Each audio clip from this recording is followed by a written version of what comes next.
नाज़रीन, लाहौर और गिरदोनवाह में गैर कानूनी हाउसिंग सोसाइटियां बन रही हैं, जमीनें बिक रही हैं, तामीरात जारी हैं, मगर एलडीए के अफसरान अपने घर भरने में लगे हुए हैं। सोसाइटी किसने बनाई, कहां से मंजूर हुई, क्या एसओपीज पर अमल दरामद हुआ, इन सवालों का जवाब किसी के पास नहीं है। अब नजर डालते हैं तामीरात और सोसाइटियों की जानिब जो कि पड़ताल के लिए कायम एलडीए की, तो इनके हालात भी आपको बताए देते हैं।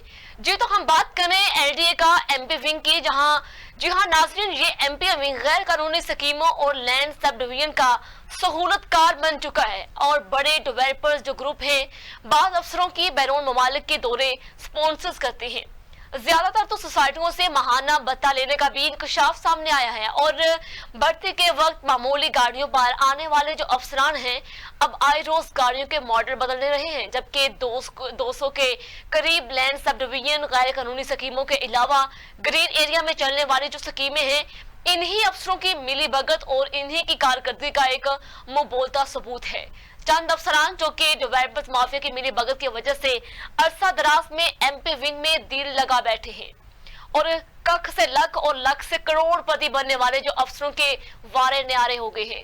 स्टार एशिया न्यूज ने इन्हीं गैर कानूनी स्कीमों का जो रिकॉर्ड हासिल कर लिया है और इसी पर हम बात करेंगे हमारे इन्वेस्टिगेटिव रिपोर्टर मियां एजाज शरीफ से। जी अस्सलाम वालेकुम एजाज शरीफ, बताइएगा क्या तफसीलात है आपके पास? वालेकुम अस्सलाम रहमतुल्लाहि व बरकातहू।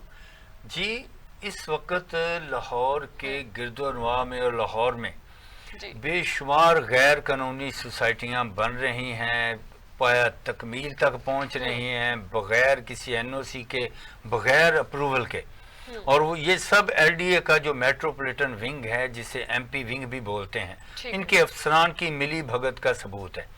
यहाँ बेशुमार लैंड सब डिवीजन और ये जो गैर कानूनी स्कीमें हैं जिससे डेवलपर माफिया भी कहा जाता है, ठीक है। ये इन अफसरान जो एमपी विंग में इस टाइम अरसा दराज से तैनात हैं, ये उनके अखराजात बर्दाश्त करते हैं, महाना भत्ता देते हैं, यहाँ तक कि उनके बैरून ममालिक के दौरे भी स्पॉन्सर करते हैं। ठीक है। जो अफसरान मामूली गाड़ियों पे आए थे, रिक्शों पे आए थे, अब वो करोड़ों रुपए की गाड़ियों में फिर रहे हैं, उन्होंने वसी जायदादें बना ली हैं।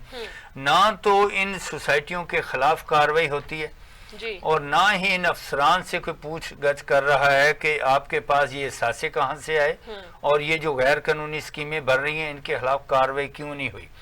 और अगर कोई कार्रवाई करने के लिए मजबूरन इनको कार्रवाई किसी आला अथॉरिटी से प्रेशर पड़ता है तो ये सिर्फ एफआईआर दर्ज करवा देते हैं या हल्का फुल्का ऑपरेशन करके कार्रवाई पूरी कर देते हैं। ऐसी बेशुमार सोसाइटियां हैं जिनमें आए दिन इनका जो पीआर विंग है वो खबरें शाया करता है, प्रेस रिलीज जारी करता है कि फलां सोसाइटी में कार्रवाई हो गई, फलां सोसाइटी में कार्रवाई होगी, लेकिन सिर्फ मामूली कार्रवाइयाँ होती हैं, दफातर सील कर दिए जाते हैं या इक्का दुक्का स्कीम जिन्होंने पैसे इनको नहीं दिए जाते, नहीं दिए होते तो उनकी ये कोई एक आधी सड़क तोड़ देते हैं, ऐसे ये कार्रवाई पूरी करते हैं। अभी जो मेरी इन्वेस्टिगेशन के मुताबिक इस टाइम मेरे पास जो रिकॉर्ड है कोई 200 के करीब गैर कानूनी लैंड सब डिवीजन और हाउसिंग स्कीम का है। ठीक है। उसमें एमपी विंग के मुख्तलिफ अफसरान शामिल हैं और सबसे ज्यादा जिसके डायरेक्टर हैं नफीस म्यू, जिनके पास लाहौर का 70% एरिया है। इससे अंदाजा लगाया जा सकता है कि लाहौर का 70% एरिया में कितनी हाउसिंग स्कीमें चल रही हैं। और रायवंड पर वाकया एक बहुत बड़ा डेवलपर ग्रुप है, उन्होंने सिर्फ 2 अपनी स्कीमें पास की हैं, एलडीए से करवाई हैं, बाकी सब जितने भी उनकी स्कीमें हैं और बाकी ब्लॉक्स हैं वो गैर कानूनी हैं। वो इसलिए कि वो जो डायरेक्टर हैं नफीस म्यू साहब वो उनको हर तरीके से फैसिलिटेट करते हैं, कंपनसेट करते हैं। यहाँ तक ये भी मुबैना तौर पे इतलात आई हैं कि इनके गैर मुल्की दौरे भी वही स्पॉन्सर कर रहे हैं। ठीक है। अच्छा एजाज साहब, ये बताएं कि पोश हाउसिंग स्कीम इसकी अप्रूवल जो है वो किसने की है और ये कितने कनाल की जो एकड़ की अप्रूवल हुई है? जी, पोश हाउसिंग स्कीम इस टाइम जिया बग्गा रोड पे वाक़ है। ठीक है। उसकी अप्रूवल तो टेक्निकल अप्रूवल हुई है जो सिर्फ 204 कनाल की है। ठीक है।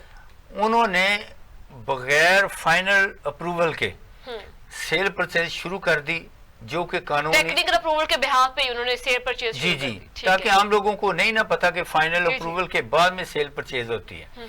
उन्होंने सेल परचेज शुरू कर दी और यहाँ तक कि जितनी उनको अप्रूवल मिली टेक्निकल भी 204 कनाल की, उससे जायद उन्होंने 600 कनाल और उसमें ऐड कर लिया, जिसको बोलते हैं एक्सेस एरिया। ठीक हो गया, जिससे बेशुमार जो डेवलपर हैं और जो हैं इन्वेस्टर हजरात, जो डीलर हजरात हैं और सादा लोग ठीक है, जो अपने छत का ख्वाब देख रहे हैं, बिल्कुल, वो इस टाइम अपने करोड़ों रुपए से महरूम हो चुके हैं।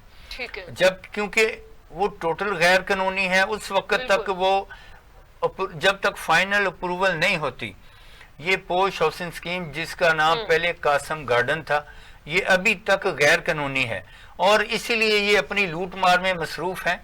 क्योंकि जो एमपी विंग के अफसरान हैं और पीएचएस के अफसरान थे, जिनको पिछले दिनों ट्रांसफर कर दिया गया, ठीक है, इन लोगों, ये अफसरान इन गैर कानूनी सोसाइटियों से भत्ता लेते हैं। एजाज साहब एमपी विंग की वजह से इतनी जो कि करोड़ों अरबों की जो रकम है, उनकी इतनी बड़ी करप्शन ये लोग कर रहे हैं और पता नहीं कैसी कैसी ये स्कीमें चला रही है, लेकिन जो इनके अफसरान के खिलाफ कोई कार्रवाई क्यों नहीं कर रहा? जी, यही मसला है कि ये जो अफसरान हैं, जो तो डीजी हजरात इनके साथ हाथ मिला लेते हैं, वो इनको लूट मार की खुली इजाजत दे देते हैं। ठीक है, फिर शिकायत भी आती है, लेकिन ये कार्रवाई इनके खिलाफ नहीं करते। यही जो मैं आपको बता रहा हूँ, जिनके पास 70% एरिया है, सब कुछ